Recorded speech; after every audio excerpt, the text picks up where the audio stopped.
we actually live right by each other, and we just met officially, last week? At a great place, and he came over, and he asked me to speak a little while ago, and I was like, I don't know what I have to give to you guys, but the first thing I'll say is this is my jam. I grew up in a lodge, I grew up on the mountain, so like this is like my home. I love being up here, and so looking at you guys, what you do, I'm not the archery guy. We have guns in our house. We do have bows and arrows. My kids shoot. We have mountain property, and we shoot a lot up there. I do more guns, and looking at it, I think in life there's a lot that plays out, and I think sometimes we hide from a lot of stuff, and I think we find our release, right? So tonight, what I want to do is take you on a little journey for me, and kind of use my life experiences and kind of my jam and see if it relates to you and how you can apply it to your life and just deal with stuff. I am going to cook. I thought we were going to be outside. So I did something, and I'm ready to start stripping, and you can see. All of us have our things, right? I got dollar bill tips. I'll take any dollar bill tip. No, I really don't. My thing is, I think in life we all have our things, and for me, I've been through a lot. You'll hear my story along the way, but we have those things that are our things, right? For me, I have to find that motivation, and I've spoken with a lot of people. I've traveled with a lot of people, and I get to know them, right? I become that person who I'm more quiet. I'll be the guy in the back of the corner, back of the room, and I'll just be quiet and sit and listen. And I observe a lot more. But for me, my motivation is funny. It's become hats and shirts. If you ask my kids are here. This is kind of fun. I have a couple hundred hats. Everywhere I go, I get hats that mean things or say things. Shirts, I have probably 700 shirts, t-shirts, because I'll see something that resonates with me, with what I'm dealing with, or something I struggle with, and people will see that and be like, "Oh, I know who that's for." And like, you don't. It's for me, right? And so that's the journey we're going to be on. This will be nice because I thought it was going to be outside. So we're going to talk about my shirts. And this is going to be, I will ask you questions. I will ask you to participate. I will ask, I'm not afraid to be uncomfortable. I've learned that, right? So, with my beard and stuff, I may ask, what does this one say? You've been working on my own grass, knows that yours is green. Right? I'm too busy working on my own stuff. I've learned in life, if you want to have success, I don't care if it's in archery, I don't care if it's in life, I don't care if it's in business, the vendors who are out here, if you want to become the best, here's going to be one of the most interesting stories I'll tell you tonight. Well, one of them. Does anyone know the history behind McDonald's and Burger King? Anyone? So McDonald's was by far billions and billions and billions of dollars ahead of Burger King. Burger King came out and compared themselves to McDonald's. McDonald's lost their mind. And then they started all these campaigns about us versus them, us versus them. In an instant, Burger King went from literally like 20 shots to being number 2. Because that focus shifted. McDonald's, instead of being the number 1, they went, whoa, someone's going to challenge us? Whoa, we're going to prove it. And they threw their name out so big. In Utah, we have the same thing. You have Swig, you have all these other Fizz, all these things, right? The newest one, if you don't know about this one, is Crumble Cookie. Anyone here know about Crumble Cookie? And then you have Dirty Dough. Dirty Dough didn't even have a shop open. And they compared themselves to Crumble. Crumble lost their minds, changed their focus, and went on an attack of Dirty Dough. And in a period of 6 months, Dirty Dough went from not having one shop to having over 600 franchises. Who wins, right? So if you want to become the best at whatever it is that you do, remember, your focus is on yours. Don't worry about that, right? So, something not to do. Try to take some match there. I'm waiting for the abs. Okay. Someone read this one. Average sucks. Average sucks. What do you think that means? What does that mean to you? I was trying that yesterday because yesterday was average. They have.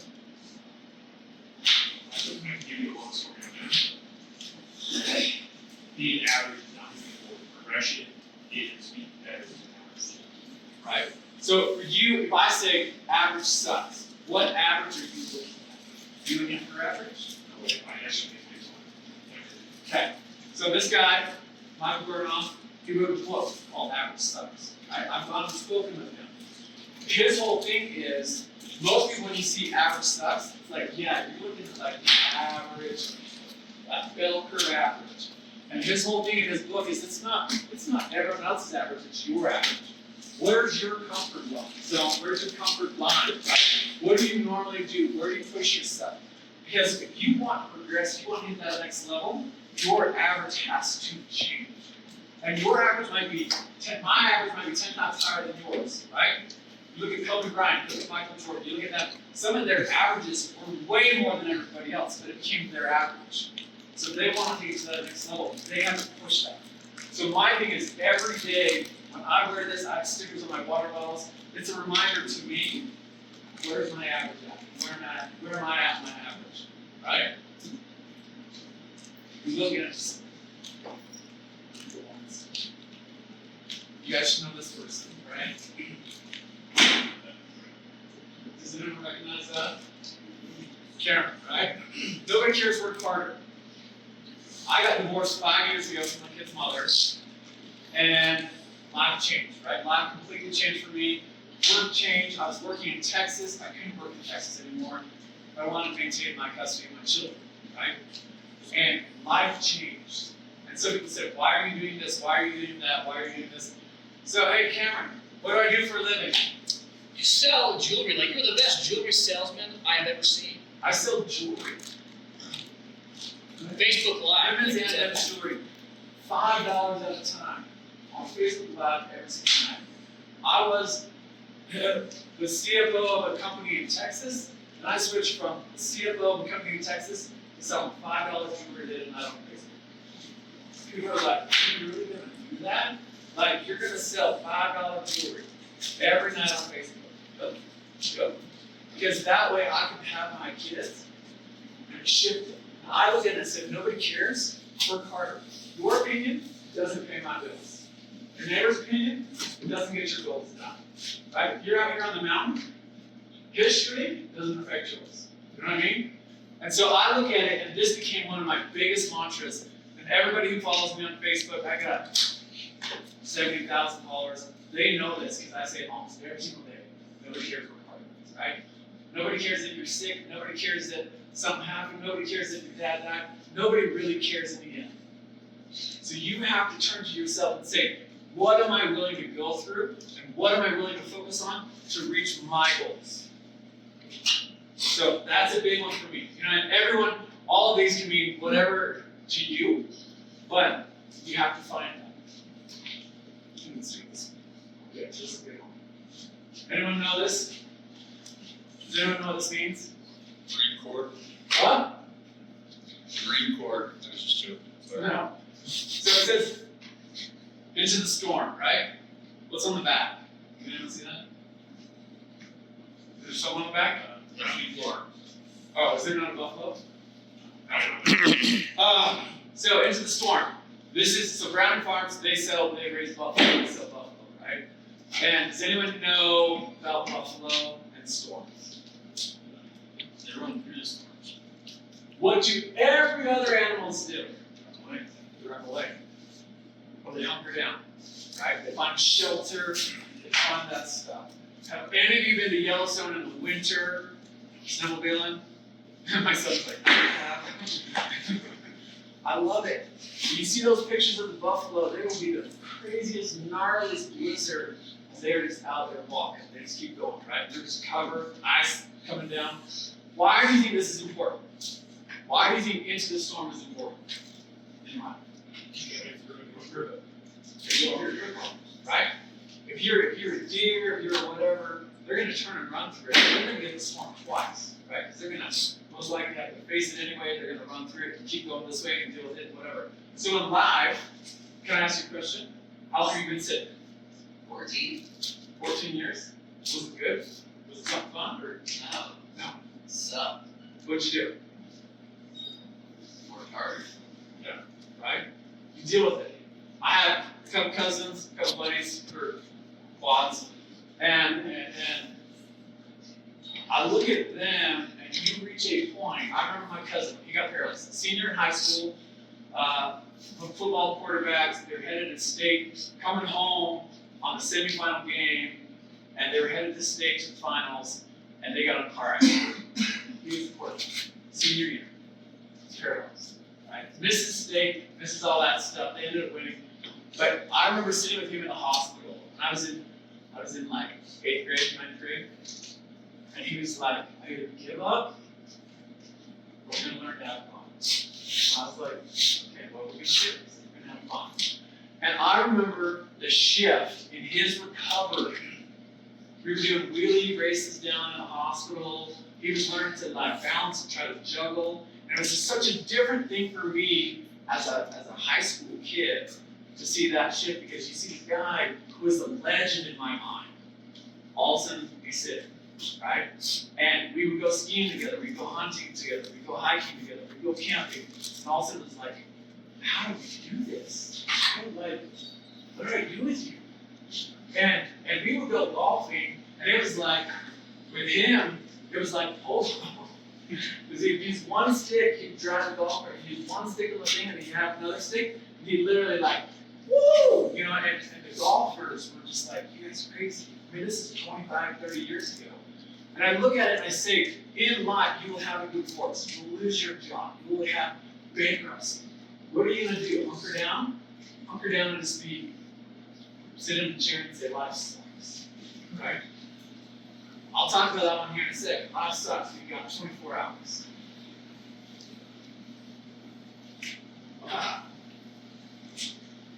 Let's talk about this one. Did you get this one? No. Anyone get this? What is this? Baseball. What is this? Football. I have a friend who she's like football goddess, and she hates when I wear this shirt. The reason why I wear this shirt is because this is a mistake, right? Are you gonna make mistakes? Are you gonna learn something new? How many of you are archery less than 3 years? Anyone? No. Less than 3 years. Less than 3 years. Less than 3 years. Right? One is good. So, have you made mistakes? Have you called things wrong? Right? But you keep going. Right? So my thing is, in life, I go live every single night, right? And I have so many people that are like, I don't know how you do that because I'm so afraid. And I'm like, dude, it's so easy. This is what I do all night long, is I talk into this. And this becomes a conversation. And I'm like, I can talk to my phone all night long. It's not this, right? But am I gonna make mistakes? Yeah. You know, I describe jewelry, and I'm a dude. I'm like, this is like draper tassels, this is like crinkled up tinfoil. And my sister-in-law, who owns the company, I'm actually kidding, setting up the burrito trailer, actually he works for them. And he's like, what are you doing up here?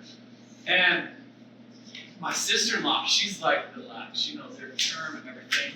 And we have a big convention in Vegas, right? MGM, we fill the whole place. And last year, she does this thing. She goes, you know, there's some of you, when you describe the jewelry, your descriptions, you just need to stop saying what you say and just say, this is really cute. And everyone around me goes, that's you, she's talking to you. And I was like, I own it. Because my thing is, I'm not that person. I'm not going to be able to talk about the faceted cuts and this and that. I'll just say, you know, you got some string, you got the blue, green, white, and it's a string bracelet, it's great. I am who I am, and over the last 5-6 years, I've learned to be very comfortable with who I am. When we were coming up, you asked my kids, the shuttle driver came up first on the shuttle driver, and he's like, so what are you doing up there? I said, I'm speaking. He goes, I was going to say, because you don't fit in. I said, well, what do you mean? He goes, You have no bows, you have no arrows, you have no camo. And I said, no, I'm just kidding, you know. And I said, I can shoot a bow. And he just said, well, are you nervous? I said, no. You know why? You're as nervous as I am. If I pull you up here and make you speak for the next 20 minutes, are you gonna be nervous? Sure. You know, and I look at it and I say, I was invited here tonight to share my life experience. My life is my life. You guys want to know something about me? When I said this is my home, I didn't grow up here. I grew up at a resort. I used to spend 10 months a year snowboarding. 10. Because when it's summer here, we either went to Japan or we went to South America. I competed for 7 years on the tour. I've done the US Open. I've done the X Games. I've done these things. I was sponsored at Fort Kirby. I was back in snowboarding with Sean White. I rode for Burton. And when Jay picked up Sean was 7. And that's how old I am. And I literally was raised in a resort. I literally was raised on a mountain.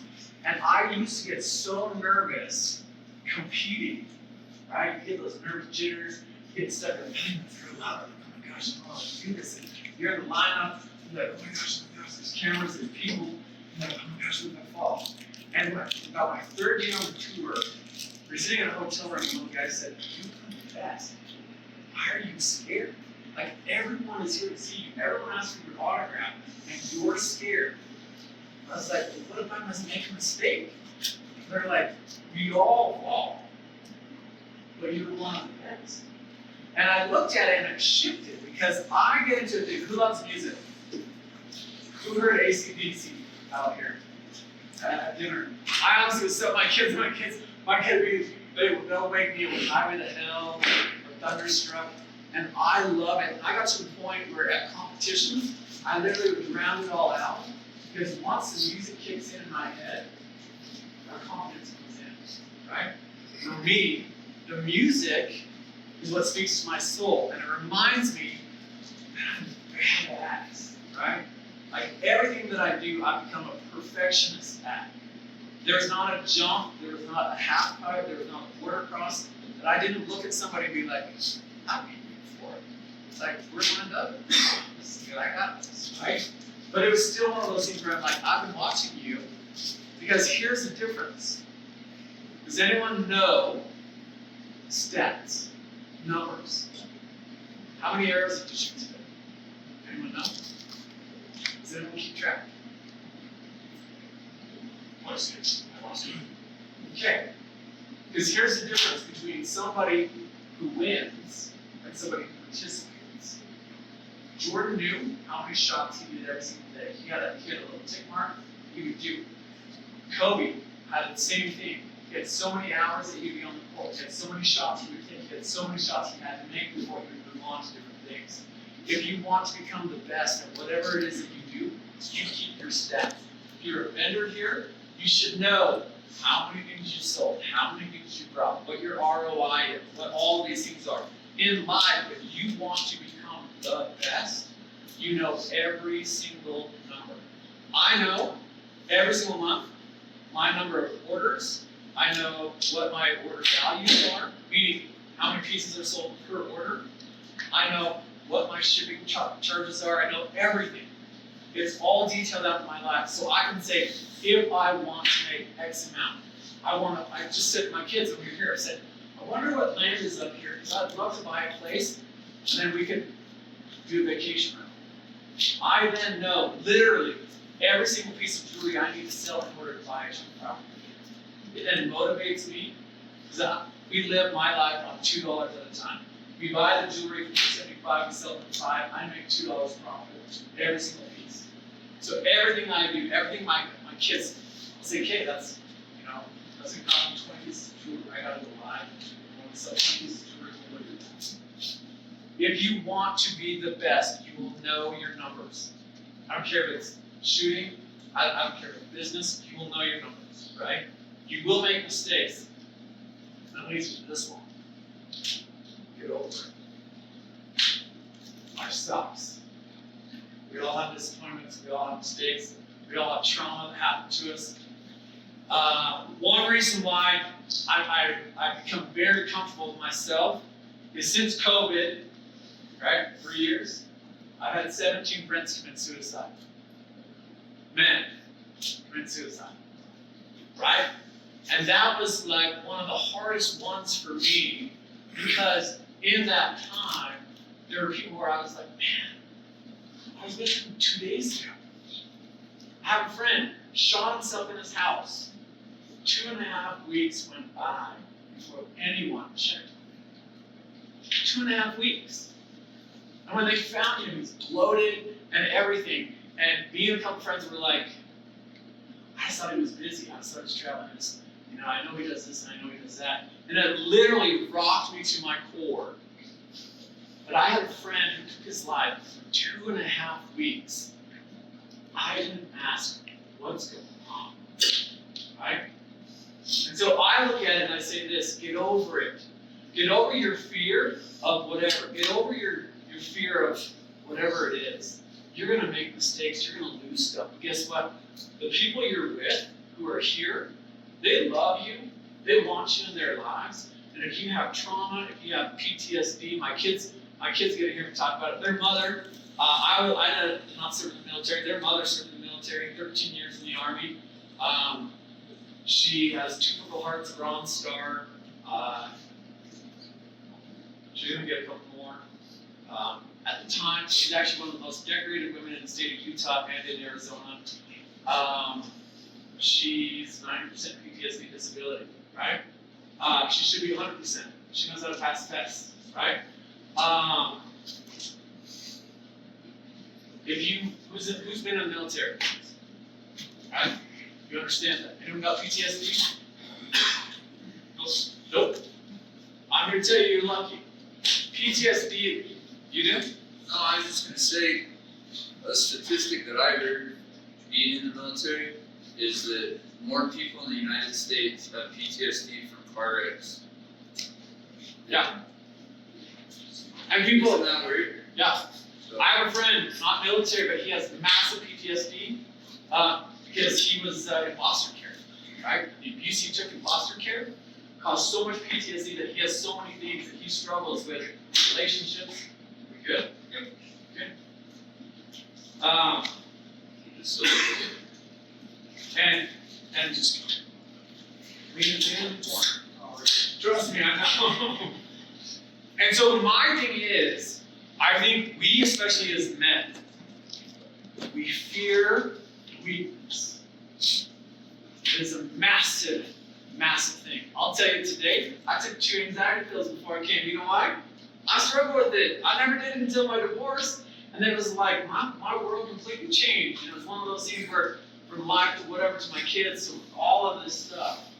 And I got to a point with my friends taking their lives that I was like, you know what, on Mondays I do these mental health Mondays, right? For an hour we talk mental health. Because my thing is, if you are not comfortable with yourself and saying, I need help or I'm not okay, that's where life gets scary. Because we're all going to deal with stuff, right? We all deal with stuff. We have traumas, we have experiences, we have stresses, and if you can't have that person, I've become very, very good. I can show you some of the craziest people that honestly, I just, in my head, it's like, you know what? Reach out to so-and-so, reach out to so-and-so, reach out to so-and-so. And all of a sudden, I shoot them a text and say, hey man, you good?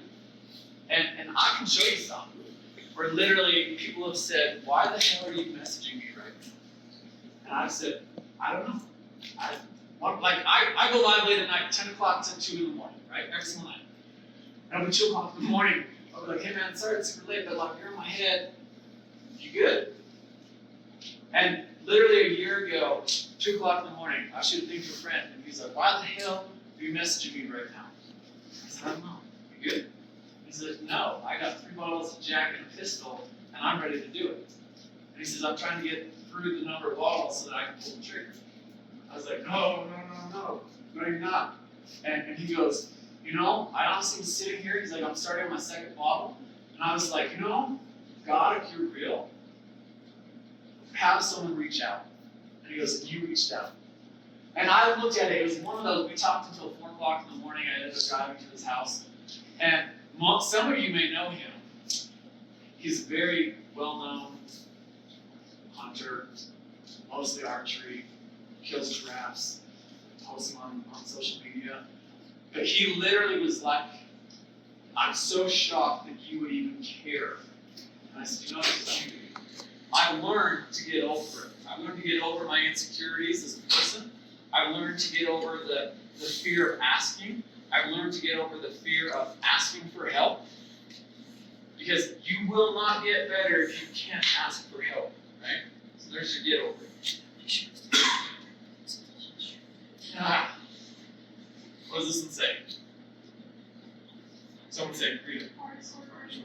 Hardest work in the room. Who here, I won't ask you to raise your hands. Who here is looking here like, I'm hardest work. I'm better. I spend more time shooting than everybody else in here. Is there anyone in here who would dare say they shoot more arrows in a 6-month period than anybody else? No one? Who here thinks they shoot the most? You guys need to up your game. I'm gonna be honest, right? Because if you show up to something like this and you can't say, I shoot 400 arrows every single day, or I shoot 100 arrows every single day, you're not working on your craft enough to say, I will win whatever I swing into. I'm here to tell you, back in the day when I was snowboarding, I was the hardest worker in the room. I was so critical of myself. I would have friends filming, I'd go home and watch it. I'd film it, I'd go home and watch it. I called coaches, I called gymnasts. Because so snowboarding, right, like you're twisting and doing stuff. I called friends that were gymnasts and be like, what am I doing wrong? Like you're throwing your head, you're not doing this, you're holding your elbow, you're not doing this.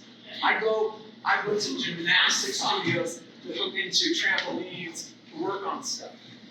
I knew that compared to everybody else because I wanted to win.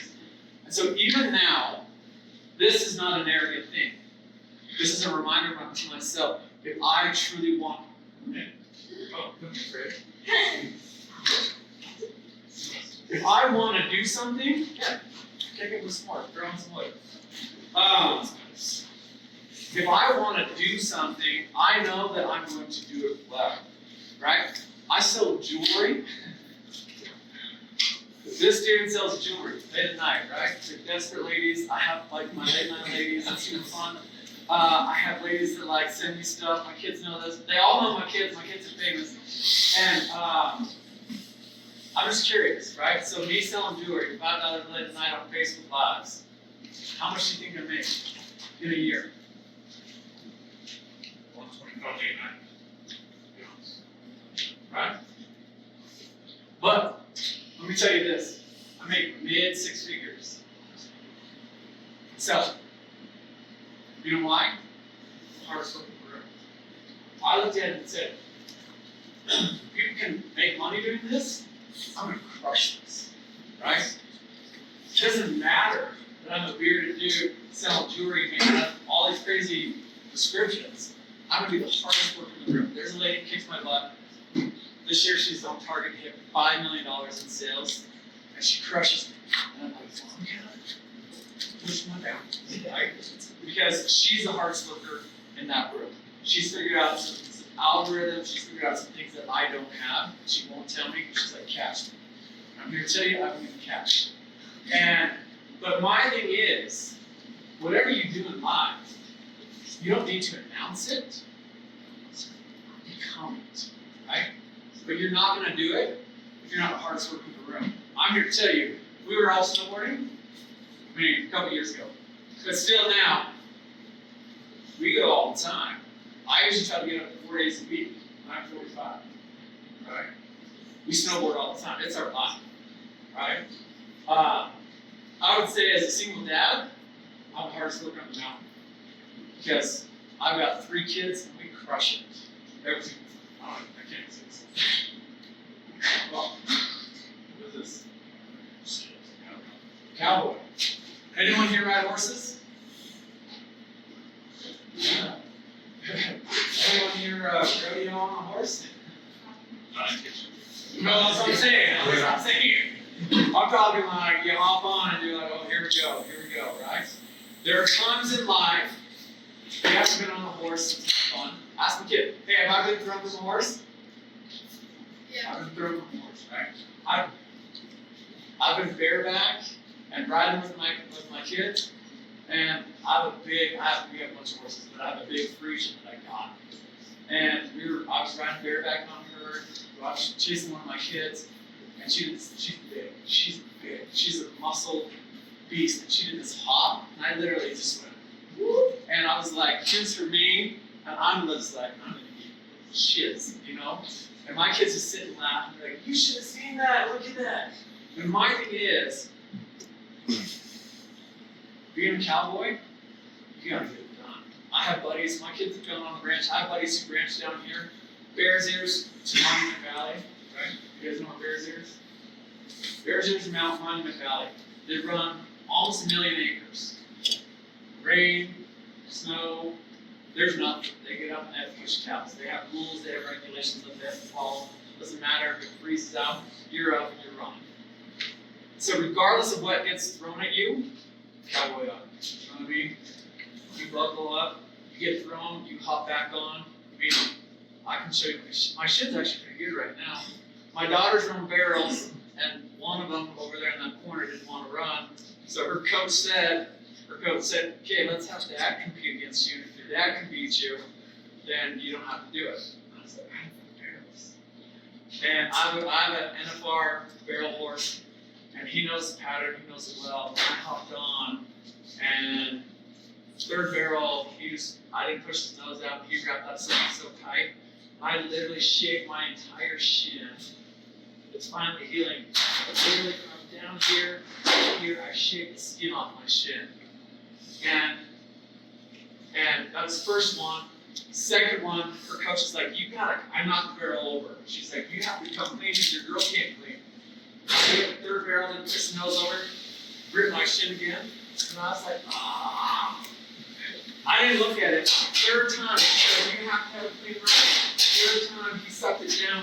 My problem is I'm so tall, and so my stirrup's down lower, so when he cranks that corner, I literally have no room. My girls would bump the barrel, I literally am on the barrel, he drops it down, and it's a compression. And the third one, I was like, Sid, I don't think I can do this. Like, I think I can go again. And you pull up my pant leg, and there's blood. And she's like, oh my gosh, you're done. I was like, yeah. And I look at it, and you go to a rodeo, those guys just keep going. Those guys just keep going. And so you have to figure out how to keep going. Yeah. Stop whining. Start doing it. Right? If you guys catch a theme in my life here, these shirts are mine. These are for me. Because it's easy for me to say, it's not fair, I'm a single dad. It's not fair that I have to do this. It's not fair to pay my ex-wife so much. It's not fair that I have this. It's not fair that I do this. It's not fair. You know, life sucks. It's hard. I pay this. I pay that. I have to compete against this person. I have to compete against that person. And I look at it and I say this, right? You want something in your life. You want it to go better. I even said to my mom the other day, I was like, I'm just tired. I'm tired of the grind. My daughter said to me the other day, she's like, Dad, how are you not so emo? I said, well, what do you mean? She goes, you never sleep. I don't sleep, I'm emo. And I was like, you know what? Most days I am. That's why I live on rock stars. I'm exhausted. Right? I run my kids, we do stuff. I'm a very present parent during the day. I go live from 10 to 2 a.m. I get to sleep about 3 o'clock. We're up 7:30. I live on 4 hours of sleep, right? But I also look at it and say, I have goals, I have dreams, I have things that I want. Through my divorce, the first year I literally had a nervous breakdown, my hair all fell out. I can show you pictures, it's great. I got hospitalized, I got bumps. I literally lost the hair in my whole body. I had stress-induced alopecia, right? And I got hospitalized. I flew to California to a retreat, and I drove from the airport to the hospital because I was like, something's not right. Like, I don't know what's wrong. Something's not right. And I drove into the hospital, and the doctor starts looking stuff up. And your stress level is so out of control. You cannot leave here. He goes, I've seen people come in with less monitor stuff, and they died in my office. And he's like, are you ready to not like, do you need to call people? Because you might not leave. I remember sitting there. I was like, are you for real? He goes, I'm serious. Like, how, if you died in this room, how are you getting home? And I remember calling my mom. I called my brother. And I was like, hey, so here's the situation. I remember laying there, and he said, if you don't figure out your stress, you will be dead. I lost my hair for 6 months. I looked horrible. My mother was like, my kids are over here laughing. My mother was like, you need to tell people you have cancer because you look so horrible. And I was like, I'm not going to do that. But I had to figure that out. And it was, stop whining, start doing it. I had to figure out my own issues. I had to figure out how to get sleep, how to get my nutrition, how to get my stress under control. After that first year, I finally started to dream again. It took me a long time, right? You go through a divorce, you go through crazy financial situations. I didn't dream, it was survival mode. I was in survival mode for a solid year of just, how do I do this? And I finally started to dream again. I sat down with my kids and I said, what do you guys want, right? So I'm going to throw my kids under the bus. Kids, what do we do for Christmas? Go on trips. Do we get presents? Sometimes. Well, they get presents based on our trips. I decided for me that I wanted experiences and not stuff. And so at that point, I was like, I'm going to make it happen. It's expensive. And I sat down with my kids and I said, okay, where do you guys want to go? You go on a trip? Where do you want to go? Can I get many of you for Christmas? We're going on a trip. Where are we going? And they said, where do we go first year? Disney World. Right? We went to Disney World 2 years, right? Where did we go this last year? The Dominican Republic. We went to the Dominican Republic. Right? And I'm here to tell you, I decided to make that happen. So I had to stop whining and start working. I had to say, you know what, I'm going to start budgeting, I'm going to start making this happen, I'm going to start living my dreams. And then what was another thing that I said, kids, what was the thing that we dreamt about that we have where we go all the time? Up in Fairview. Mountain property. Mountain property. My kids were like, you want a cabin? And I was like, I don't know money for a cabin. I'm like, I'm lucky to pay my bills. And so then I said to my kids, this is what we're going to do. We're going to start dreaming. So we're going to go look at property. We're going to like figure stuff out. We're going to see, because if we buy property, then we can start growing. And in a year, I started to push myself and started doing all that stuff. I had about $200,000 in cash, and I had a friend that reached out to me and said, I have one of the most epic pieces of property that's not for sale, but you can talk to the guy and he can sell it to me. And I bought this amazing piece of property that's like a dream come true. I said to my kids, this is your yours.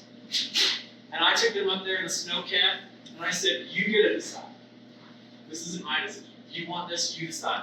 And we got out of Scott's snow cat, and what did I say to you guys? Do you remember? I said, do you want it? They're like, yes, buy it now. Send him a message. So we were up on the mountain, and I sent the guy the message and said, we'll take the property. There was 6 feet of snow. We didn't see any bit of snow. And it's become one of our sanctuaries as a family, right? Because I decided to stop whining and I started to do it, right? Focus. Right? Focus. What do you do when you shoot your arrow? You gotta focus. Is it hard sometimes? What's your biggest distraction? Your brain. Brain. Why? I'm hoping you'll tell me right now. Because you're up here and you're thinking 3 million thoughts. You're either comparing yourself to everybody else that's in this room, everyone else that's up on the lineup. You're comparing yourself to your last shot. You're thinking about your to-do list at home, you're thinking about whatever financial stress you got, you're thinking about job, you're thinking about all these things, because your focus is not there. Your focus is, this is fun. You're like, I shot 20 arrows, I want to hit one. We hit a bullseye today. Right? My thing is your focus in life. I served in Mormon mission. That's not a funny story. I can tell you all sorts of funny stories about that. But I had this companion who was the dumbest person I'd ever met in my whole life. And I literally would look at him like, we'd be walking and he'd fall off the sidewalk and hit a car. And I'd be like, have you been drinking? Like, we're walking down the sidewalk. We'd be riding bikes, he'd hit garbage cans. And I was like, what are you doing? Like, did you not see the garbage can? His focus, he would be so worried because there'd be cars coming and this and that he would literally look at the garbage can and he would hit it. And I was like, right, shoot it down. Right? Like, you shoot that kid. Here's the car, here's the garbage can, you shoot here. And his thing is he would look at the stuff. I'm going to tell you, on a horse, on a bike, on a snowboard, with your bow and your arrow, what you look at is what you will hit. What you're thinking about is what you will achieve. Who you want to be and who you want to focus on is who you will become. I tell my kids all the time, my kids hate me, that's fine, I'm good with that. Because I will say to them, no, you gotta find new friends. No, you gotta find new friends. No, you gotta find new friends. Nope, I'm not cool with that person. And as a parent, sometimes it's hard. But here's what I'm gonna tell you. Who you hang out with, what you talk about, what your life goals are, is who you will become. And they always talk about your circle of 5 friends, your 5 closest friends who determine your thing. Here's what I tell you. If you want to level up, if you want to change your life situation, you have to change that focus. There are people in this room who might be where you want to be. I will challenge you this weekend to reach out to them, introduce yourself, become friends with them. Because if you want to change your situation, your focus has to change. You will have to drop certain friends, and it might be scary. You might have to drop certain family members. It will be scary. But if you want to level up, if you want to change your situation, if you want to get out of that bucket you've been in, you're going to have to change your focus on what you talk about, what you spend time on, what you spend money on. And when you change that focus, your life will become what you want to be. So here's what I'm going to tell you. Do you notice anything funny about my neck? Can you see it? I broke my neck. I broke my back. I'm lucky. I had a halo. I was snowboarding competitively. And I broke my neck. I don't even remember it. Because I woke up 3 days later in the hospital with a halo on it. I was naked. I did border cross, right? Which is like motocross, snowboards, going down. And I remember this, I don't remember anything else. You have 4 guys go down on the same thing, right? And I was second. And there's a set of whoop-de-doos, and you can kick it, and clear it all, and do all that stuff. And I knew the dude in front of me, I knew what his move was going to be. He was going to pop it, we're going to clear. So I was like, I'm following you so close. We were right on line. He goes off, and he swings this way at an angle, and I'm coming this way. And I was like, oh, dear sweet Jesus. You better land, or we're screwed. And literally I was in the air. And my thing is I've learned, for me, if I'm in the air that long, I got to do something to control myself. So I went up for a grab. When I went up for a grab, I looked behind me, and the 2 dudes behind me were literally in my line. And so I was like, you got to land, or I'm dead. He didn't land. I hit him, and then the next thing I know is I woke up in the hospital, broken neck. I'm still hurt. Because what happened is the dude right behind me, literally, I fell down and he landed on my neck. Right? Snowboard, helmet, crushed it. And I don't remember anything. And it's one of those, then I broke my back. One of the ones where I broke my back, I was filming a visa commercial for the Olympics, 2002 Olympics here. I was a college student, and my sponsor called me up and said, hey, we're going to film for the Olympics. We're going to do a visa commercial. We need you for 4 days. We're going to take you heli skiing for 4 days. We're going to film it. Awesome. Because I have finals. But they're like, all your professors. So I talked to my professors. They're pretty cool about it. And I go, heliboard, right? We're doing this stuff, we're doing all this stuff, and it's the Olympics, right? Again, I'm the hardest worker in the room. I know this is good. Like, it's crazy, it's gnarly stuff. But I was like, this is my jam. Like, 4 days of heli skiing, I'm getting paid $5,000 a day. Done. And I was up there, they wanted this cliff. I knew the cliff, I've done the cliff. But it was just a different day, and I went off that cliff, and I tumbled, and I hit a tree, right? Broke my back. Second time I broke my back, competing in half pipe. Half pipe was my jam. And have any of you been to a super pipe? I'm curious. You been to a super pipe? Is that scary, that wall? So if you don't know, the walls are 25 feet high. 25 feet high. It's taller than that beam right there. 25 feet high. So when you see Sean White, when you see those guys, that pipe is 25 feet high, those walls. And I came off, I was competing, actually it was in Japan, and icy, they're so icy. And I came ripping off, and I threw out. And when I popped off, my board just snapped, and it popped me. And I was up in the air, and I literally was like, I'm too far out. I'm looking at the pipe, and I'm like, I'm almost in the center. And I was like, what do I do? Because I'm rotating, coming around, I'm like, the wall's back here, I'm not to be open. And I came down, and I was like, oh man, how do I do this? And it's like you have that fear. I mean, it literally is like 1 second, but for me, it felt like 25 minutes of just like, oh my gosh, trying to do this, I landed on my shoulders and literally just popped my head. Again, woke up from the hospital.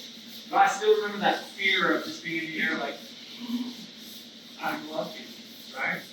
And it's one of those, I have a rod in my spine, my neck's all jacked up, and I look at it and I say, my focus, again, is off. There are times where your focus can get off, and can change your life dramatically. But also, if your focus is on, you can hit those targets, you can hit your goals, you can change all that stuff. So I'm here to tell you, focus is everything. So, someone might have, what does it say? That louder, you gotta say. Darkness is a hell of a coach. Anyone experience this? Lots of nods, right? It's a scary place to be. Darkness. Whether it's emotional, whether it's financial, whether it's whatever, right?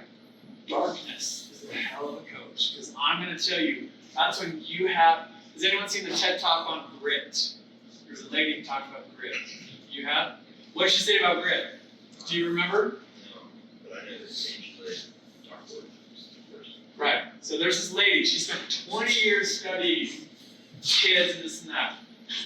Doesn't matter financial background. It doesn't matter, where you're from, age, sex, anything. Grit is something that cannot be taught. It is something that you have to learn and you have to go through. And people who learn to go through hard things and to stick with it will be the most successful people because they learn grit. And grit isn't just about sticking through and making it happen. It's literally finding solutions to your problems. And my thing is when you hit the darkness, it becomes a hell of a coach because you will have people that will turn to drugs, to alcohol. You will turn to self-destructive habits. You will call yourself a loser. You say, I knew I couldn't overcome this. I knew I couldn't do this. Yes, I am what everyone says I am. How many of you have ever, in your mind, said, I am what they say I am? Right? Mm-hmm. People say, you're just a loser. Oh my gosh, you're so mad. Oh my gosh, why are you doing that? Oh, you're so lazy, right? And when you become what they say, because it's this, and the mental toughness is what will change everything in your life. So it's changed everything in my life. And it's because of the dark days, it's because of the dark nights, where I've had to literally say, who am I? What do I want? Right? And when you do that, you say, no, I'm not that. I'm not that. They can say that, that's not who I am. I know who I am. I know very clearly who I am, and I'm not that. And when you understand that, and when you believe that about yourself, that's great. Because you're going to say, I'm not that. I'll prove them wrong. Right? They want to think I'm that. Let's go. I'll hit you. It's next week, and I'll show you 5 times that I'm not that. I'm going to teach you that you're going to be wrong, and I'll teach you that I'm way better than you, because I'm the hardest worker in that room. But I've learned that through the darkness. Right? I've learned grit through those dark times. Well, here's the last one. This is just my normal shirt. This is what I was wearing earlier. So, this is, I'm going to try not to get emotional. This is Old Droid Strong. One of my good friends just died of cancer, right? And his wife had these shirts done as a fundraiser before, as everyone's doing. And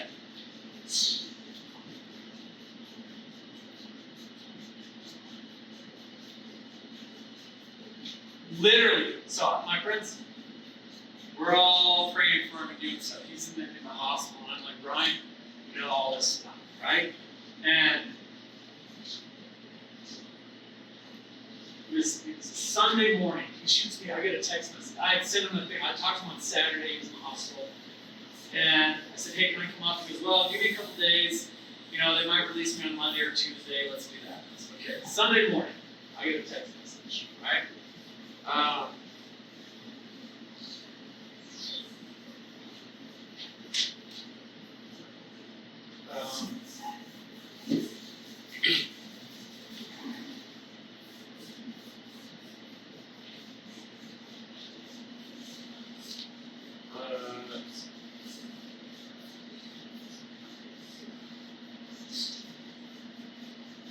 Anyone want to read something for me? Come on, I'll do it. Okay, come on. So, just read this text. Ooh, that's a story. That's a story. Taylor, I love you. Sorry I'm coming to you this way. I wanted you to hear these news from me first. The cancer in my body is spreading rapidly, and I have days to weeks to live.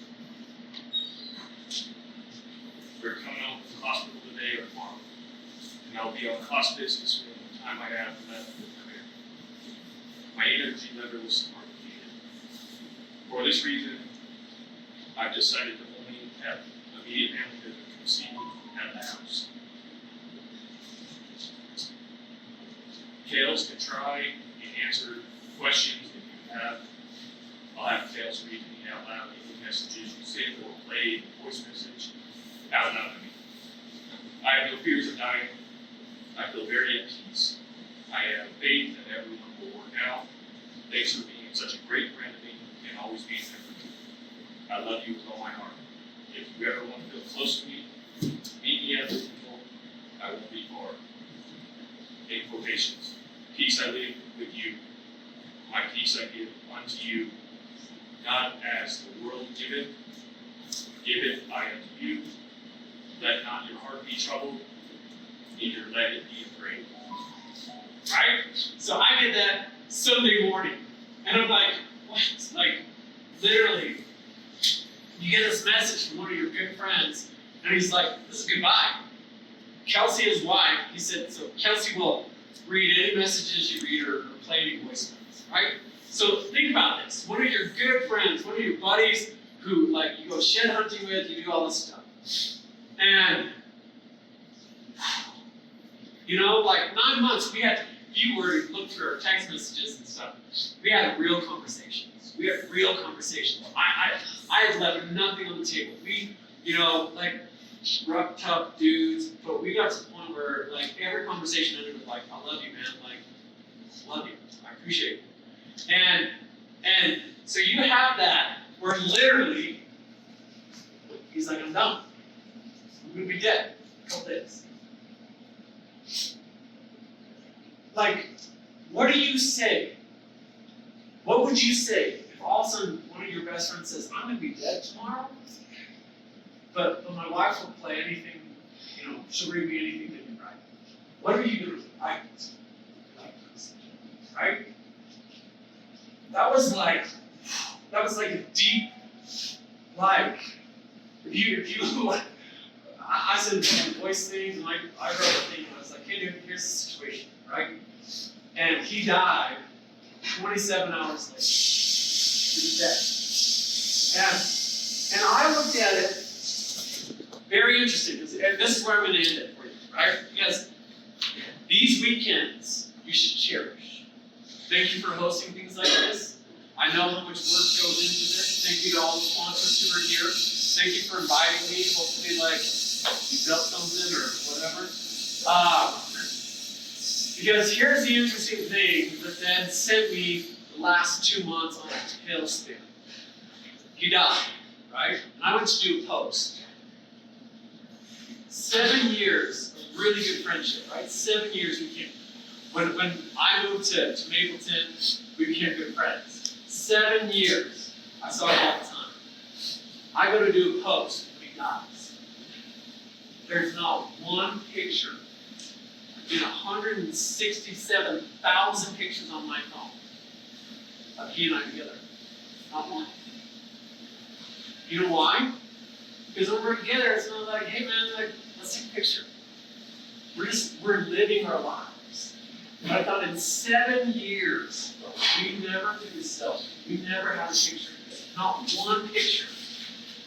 Through all this cancer, through all this visits, my kids we went taking Christmas presents and birthday presents and his kids stuff. I don't have one picture of he and I together. And it literally shook me that this person who means so much, I don't have a memory of us together other than in my own, right? So what I will encourage you to do is in those moments when you're on the mountain, take time to tell somebody how much you appreciate them. I appreciate you. I truly appreciate you doing things like this because I know how much it takes, right? But you create an environment in which those experiences that can change people's lives pull you out of depression, pull you out of dark thoughts. You literally create those, right? The opportunities you have to gather, do not take them for granted. If you're struggling, figure out a code word that you can say to somebody. You can't say, hey, I'm struggling. Be like, yo, I have a friend. We both got divorced. When we were struggling, be like, you want some nachos? Hell yeah, I want some nachos. And that meant I'm losing my mind. Let's go. And so we even were texting, you want nachos? No, I'm good. Well, I need nachos. Let's go get some nachos, right? And so my thing is, in life, we have ups and downs, peaks and valleys, lots of stuff. I've made millions of dollars and I've lost everything, right? I've seen highs and lows, I've flown private jets, I've had stuff rehabbed, right? And it's one of those where you have to learn to say, I will rise. I will get up. And that's why these shirts, I literally have hundreds of them. Because when I see them, when I learn things, it becomes part of my soul. And I wear them, and there are days that I literally will go through my closet to find what I need. So that every time I walk past a mirror, it's a reminder to me. So you have to find your thing. You have to find those things, whether it's a song, whether it's something. I have these rings. Here, read these rings.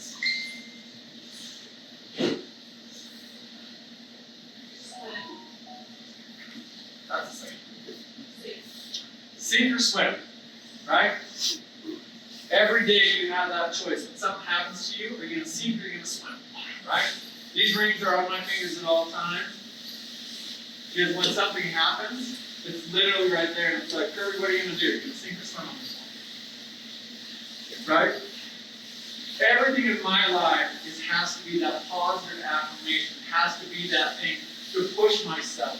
Because I need those reminders. I need them. Right? Because every day I have something that I'm struggling with, just like you. I have my insecurities, I have my doubts, I have my failures, I have those things that I've heard people say that echo in my head. When you draw back, someone said, "Oh, my brother is a very good golfer," and I said, "I will golf with you if you don't talk about my swing." Right? And when I swing with him, I know he's gonna say, "Oh, you didn't kick your head, you did this." And when I'm with him, it's the only time I beat those slots. And you're gonna be out there on the mountain, you're gonna have that person who's gonna say, "Oh, you should have done this, you should have done that." And every time you pull back and they're right there, that's what's gonna hit in your head. And that's gonna change your focus, right? You have to learn to become calm enough and confident enough in who you are and how many times you've done that, right? Like, I watch Cameron. You guys don't watch his videos? He's in his yard and he's like shooting down his driveway at his neighbor's fence or something, and I'm like, "Oh hell, you're gonna kill someone." He's confident enough that he knows he's gonna just nail that perfectly, right? Shoots through, rain, dust, whatever. You have to get to that point in your life that whatever's thrown at you, you know you got it. If you can get that focus. You're unscripted in the room and nobody cares for a quarter. Stop wanting to start doing. You know that's who you are.